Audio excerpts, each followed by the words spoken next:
नमस्कार दोस्तों, story world channel में आप सभी का स्वागत है। आज की कहानी का नाम है पिताजी मैं आपके नखरे नहीं उठा सकती। आइए चलिए सुनते हैं कहानी को। हरीश जी अभी खाना खाने बैठे ही थे कि उन्होंने सामने पड़ी खाने की प्लेट पर एक नज़र दौड़ाई। आज बहू ने खाना बाहर से मंगाया था। मैदे के बने हुए नान जिन्हें चबा पाना उनके लिए बहुत बड़ी मुश्किल थी, और साथ में मिर्च मसाले और तेल से लबालब कोफ्ते की सब्जी। खाना देखते ही एक मन तो हुआ कि बहू को कहे, बहू मेरे लिए लौकी की सब्जी बना देती, मुझसे ये सब खाया नहीं जाता। फिर उनके कानों में वही कल की क्रोध भरी वाणी और कड़वे शब्द गूंजने लगे जिनकी बौछार उन पर एक दिन पहले ही हुई थी।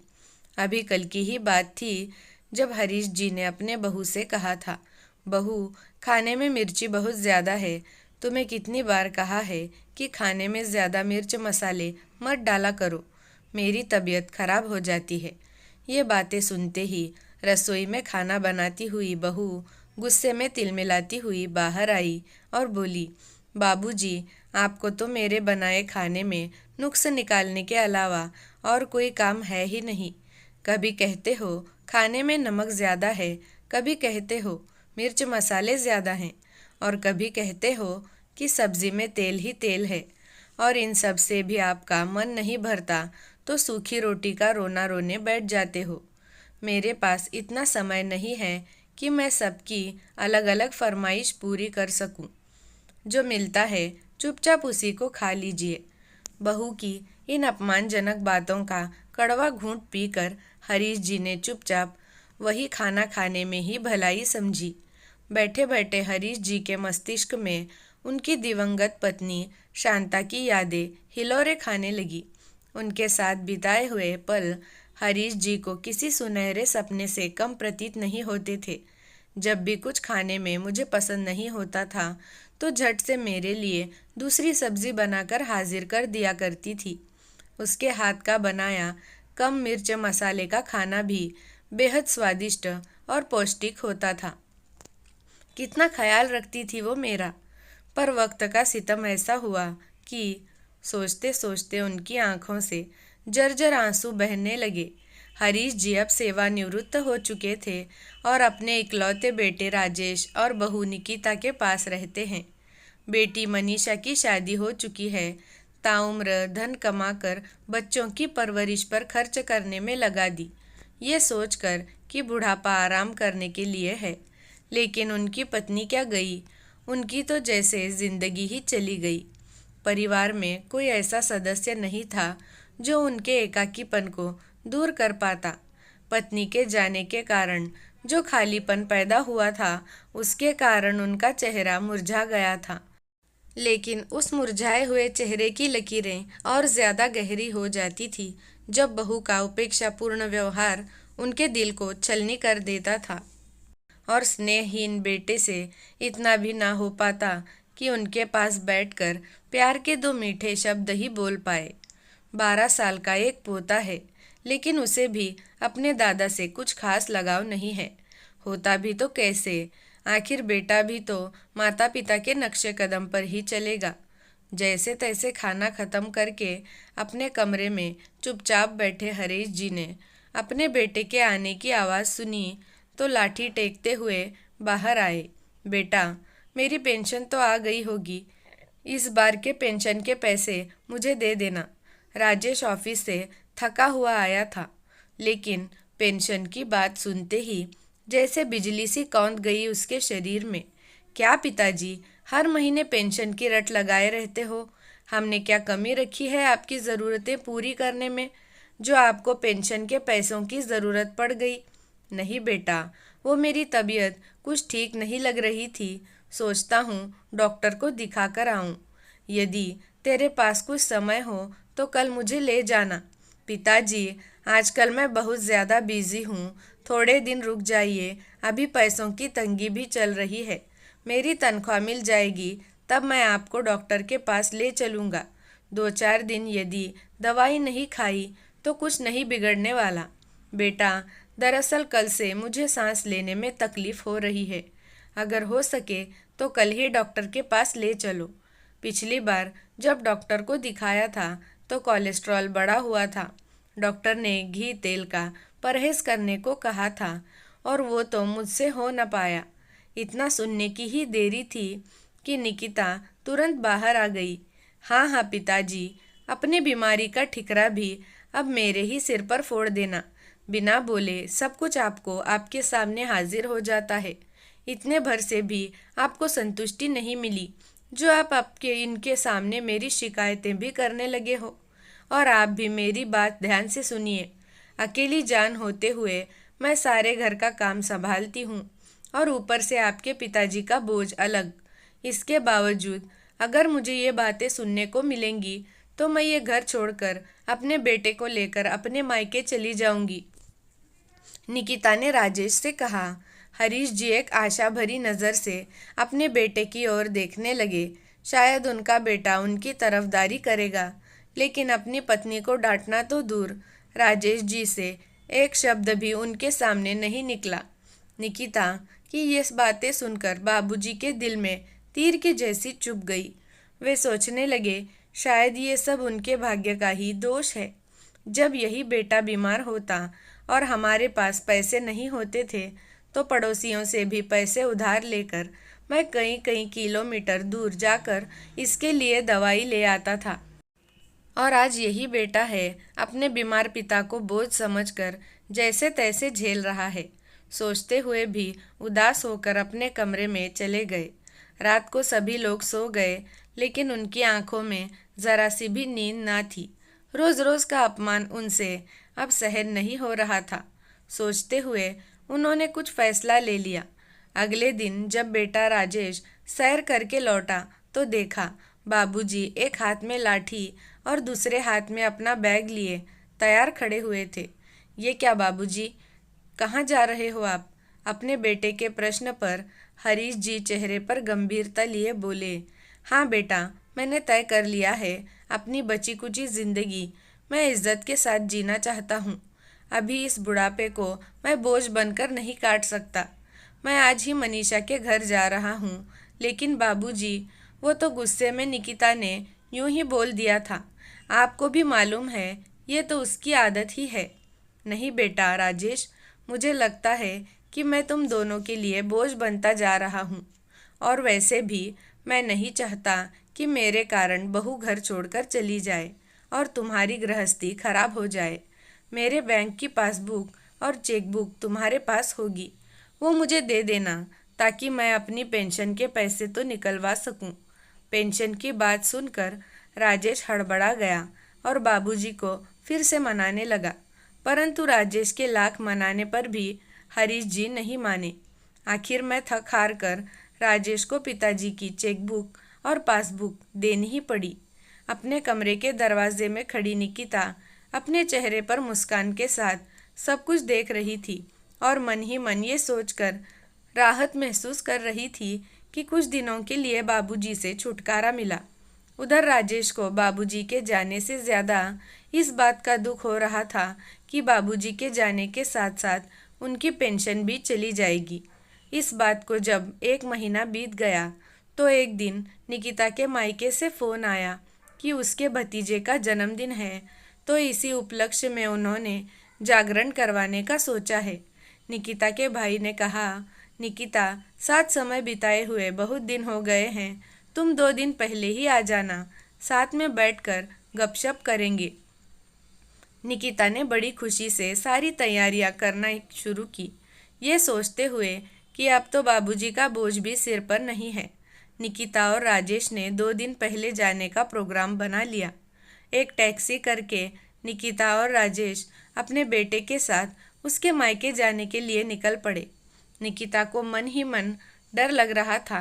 दरअसल निकिता के ससुर हरीश जी निकिता के पिता के बचपन के दोस्त थे, तो निकिता को ये चिंता सता रही थी कि कहीं उसके पिता को इन सब बातों की भनक न पड़ जाए और उसके मायके में उसकी बेइज्जती ना हो जाए।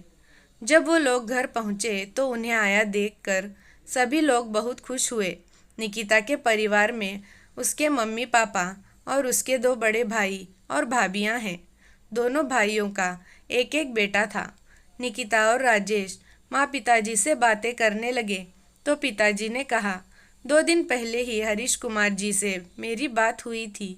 ये सुनकर वे दोनों कुछ ठिठक गए।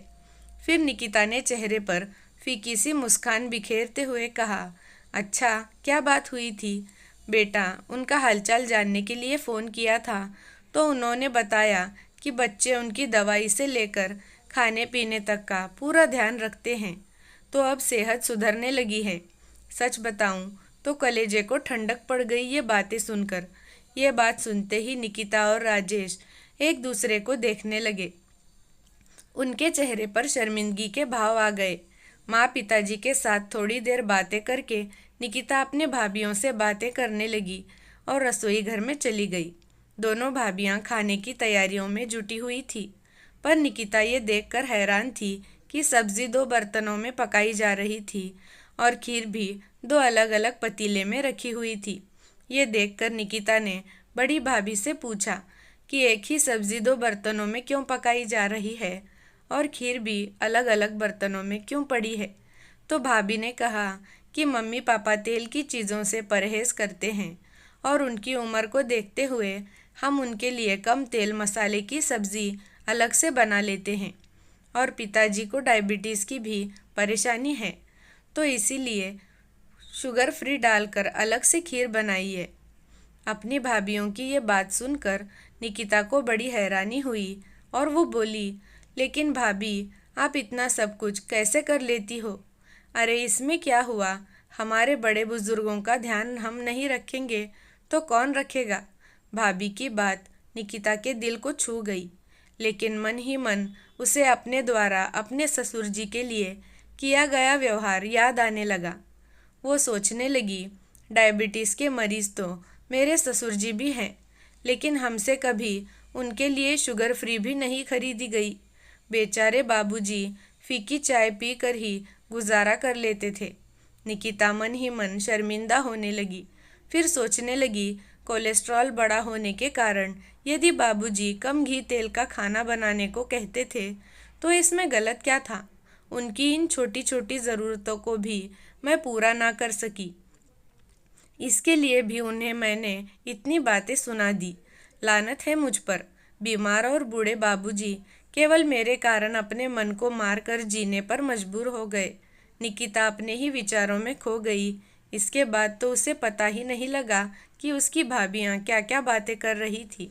उसे जैसे कुछ सुनाई नहीं पड़ रहा था। वो मन ही मन अपराध बोध से घिर चुकी थी।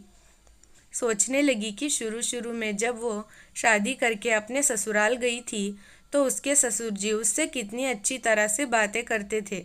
बेटी बेटी कहते ज़बान नहीं थकती थी उनकी, लेकिन वो शायद कभी अपने पिता समान ससुर की कदर जान ही नहीं पाई। बहुत बार बाबूजी ने उसे प्यार से भी समझाने की कोशिश की थी कि उन्हें हल्का खाना खाने की ज़रूरत है, लेकिन वो उन पर कोई ध्यान नहीं देती थी। परिणाम स्वरूप उनकी तबीयत आए दिन खराब रहने लगी। और एक और उसकी भाभियां हैं जो उसके माता पिता का कितना ध्यान रखती है। उधर राजेश अपने सास ससुर के पास बैठा हुआ था तो देखा दोनों पोते दादू दादू कहते हुए उनके पास आए और उनसे लाड़ लड़ाने लगे, और वे दोनों अपने पोतों की इन हरकतों को देखकर फूले नहीं समा रहे थे। इतने में निकिता के बड़े भाई ने अपने बाबूजी के हाथ में एक पैकेट लाकर थमा दिया और कहा, ये लीजिए बाबूजी, इस महीने की तनख्वाह आ गई थी तो मैं घर खर्च के लिए बैंक से निकलवा कर ले आया हूँ। उसके बाद थोड़ी देर के लिए दोनों भाई अपने पिता के इर्द गिर्द बैठ गए और उनसे बातें करने लगे। राजेश ये देखकर हैरान था कि उनकी बातों से ये लग ही नहीं रहा था कि वे बाप बेटे हैं। वे आपस में मित्रों की तरह बातचीत कर रहे थे। सभी लोग आपस में इतने प्यार से रह रहे थे कि लग रहा था मानो जन्नत यही हो। ससुराल की पारिवारिक एकता को देखते हुए जहाँ एक और राजेश को खुशी महसूस हो रही थी, वहीं दूसरी ओर अंदर ही अंदर अपने बाबूजी के बारे में सोचकर वो आत्मग्लानि से भर उठा था। आज वो अपनी ही नज़रों में गिरता जा रहा था। सोचने लगा कि मित्रों तो दूर, मैं अपने बाबूजी का बेटा भी ना बन पाया।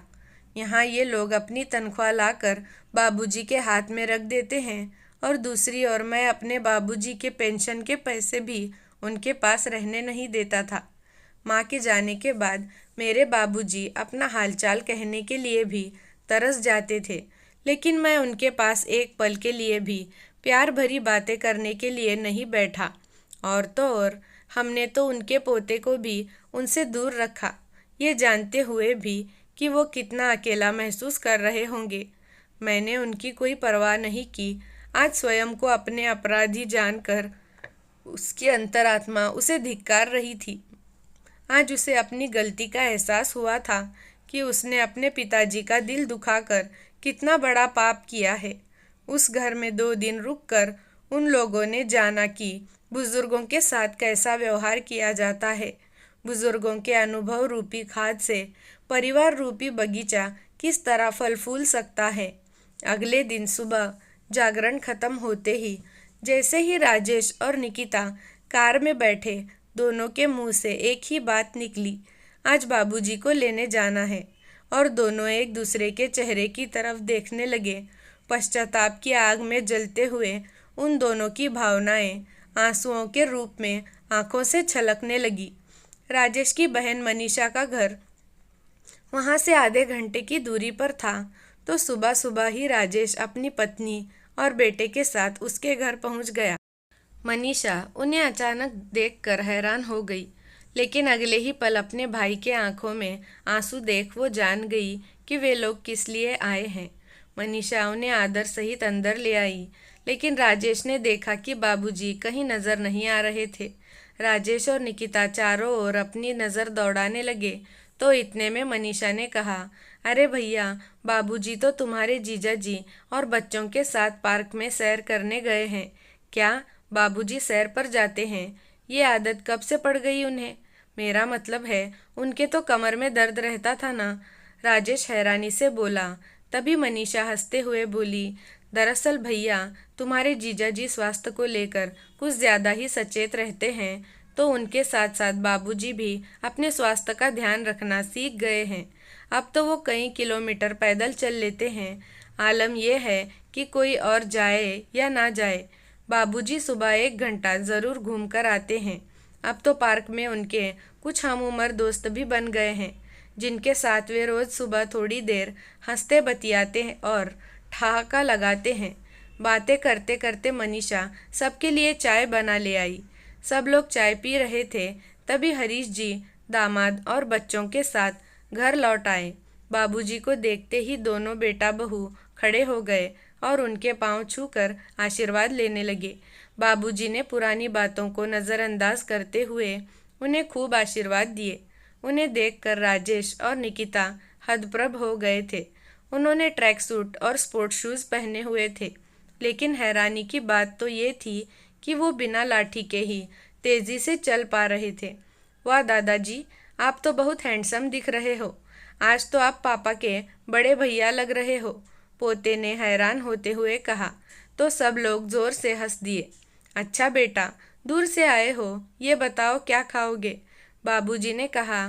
तो इतने में मनीषा बोली, पिताजी, मैंने आलू की सब्ज़ी बनाई है, उसके साथ पराठे बना लेती हूँ। तभी बाबूजी ने कहा, मनीषा, आज तुम अपने भैया भाभी के पास बैठो, पराठे मैं बनाऊँगा। इतना कहने भर की ही देर थी, राजेश अचानक हंसने लगा और बोला, क्या पराठे आप बनाएंगे? आपको गैस तक चलाना नहीं आता? अरे बरखुरदार, तुम्हें क्या मालूम, पिछले कुछ दिनों से तुम्हारी बहन से कुकिंग सीख रहा हूँ मैं। तुम जाओ, फ्रेश हो जाओ, मैं 15 मिनट में पराठे तैयार किए देता हूँ। कहते हुए बाबूजी के चेहरे पर अलग से चमक आ गई। भैया, आपको यकीन नहीं होगा कि पिताजी लौकी, मटर पनीर और भिंडी की सब्ज़ी भी बनाना सीख गए हैं। आज बाबूजी ने उन्हें स्वादिष्ट पराठे बनाकर खिलाए और नाश्ते के बाद बढ़िया सी कड़क चाय भी बनाकर पिलाई। बाबूजी की चुस्ती फुर्ती को देखकर दोनों बेटे बहू अपने हैरानी को रोक नहीं पा रहे थे। उनके चेहरे पर आत्मविश्वास भरी चमक थी, जो बाबूजी माँ के गुजर जाने के बाद जीने की इच्छा ही खो चुके थे। आज उन्हीं बाबूजी में जीवन के प्रति नया उत्साह नजर आने लगा था। पिताजी, हम सब लोग इतना खा चुके हैं कि अब लंच करने के लिए पेट में जगह ही नहीं है। आप अपना सामान पैक कीजिए। आज आप हमारे साथ घर वापस चल रहे हैं। अपने बेटे के मुंह से ये बात सुनकर बाबूजी, जो अभी तक हंसते हुए नजर आ रहे थे, अचानक गंभीर मुद्रा में आ गए और बोले, बेटा, मैं यहाँ से फिलहाल कहीं जाना नहीं चाहता। बाबूजी, आप अभी तक हमसे नाराज हैं? राजेश ने पूछा। नहीं बेटा, मुझे तुमसे कोई शिकायत नहीं है, लेकिन मुझे ये भी मालूम है कि बहू निकिता को मेरी उपस्थिति कुछ ज़्यादा नहीं सुहाती। उस दिन जब झगड़ा करते हुए बहू ने घर छोड़कर मायके चले जाने की धमकी दी थी, तो मेरी आत्मा अंदर तक कांप गई थी। उस दिन मैंने ये तय कर लिया था कि मैं घर में सुख शांति बनाए रखने के लिए अगर किसी को जाना चाहिए तो वो मैं हूँ, और मैं ही चला जाऊँगा, बहू नहीं। लेकिन बाबूजी, आपसे दूर रहकर हम जान चुके हैं कि बड़ों की उपस्थिति घर में कितनी महत्वपूर्ण होती है। अब से हम आपके साथ रहना चाहते हैं, राजेश ने कहा। तो उसका साथ देने निकिता भी आ गई। उसके चेहरे पर पश्चाताप के भाव थे और आंखों में आंसू, और हाथ जोड़ते हुए बोली, बाबूजी, मैं आपसे वादा करती हूँ कि घर छोड़ने की बात दोबारा मेरे मुंह से कभी नहीं आएगी। ये सुनकर हरीश जी कुछ सोच में पड़ गए। फिर बोले, एक बात मैं तुम दोनों से कहना चाहता हूँ। उस दिन बहू ने गुस्से में आकर मुझे बोझ बताया था। उस समय मेरे आत्मसम्मान को बहुत ठेस पहुँची थी, और उसी दिन से मुझे आत्मनिर्भर बनने की ललक पैदा हो गई थी। तुम्हारी उसी शिकायत को दूर करने के लिए मैंने घर का सारा काम करना सीख लिया है। खाना बनाने के साथ साथ डस्टिंग करना और कपड़े धोना भी सीख लिया है। अब मैं इस काबिल हो गया हूँ कि तुम्हारे घर के काम में मदद कर सकूँ। लेकिन बहू, एक बात हमेशा याद रखना कि एक बूढ़ा पिता बोझ नहीं होता। बाबूजी, अपने किए गए व्यवहार के लिए पहले ही बहुत शर्मिंदा हूँ। इसके लिए आप मुझे जो सज़ा देना चाहें मुझे मंजूर है, लेकिन हमारे साथ अपने घर वापस चलिए। ये मेरी आपसे विनम्र प्रार्थना है। उसके ऊंधे गले से कहती हुई निकिता बिलख कर रो पड़ी और अपने ससुर जी के पैरों में गिर गई। रो मत बेटा, गलती तो इंसान से ही होती है। मुझे मालूम है कि तुम दोनों को अपनी गलती का एहसास हो गया है, इसीलिए अब मैं चलने के लिए मना नहीं करूँगा। ये कहते हुए बाबूजी अपना सामान पैक करने लगे। शाम को वो सब लोग घर पहुंच गए। निकिता ने मन ही मन प्रतिज्ञा कर ली कि आगे से कभी भी बाबूजी को किसी तरह की शिकायत का मौका वो नहीं देगी।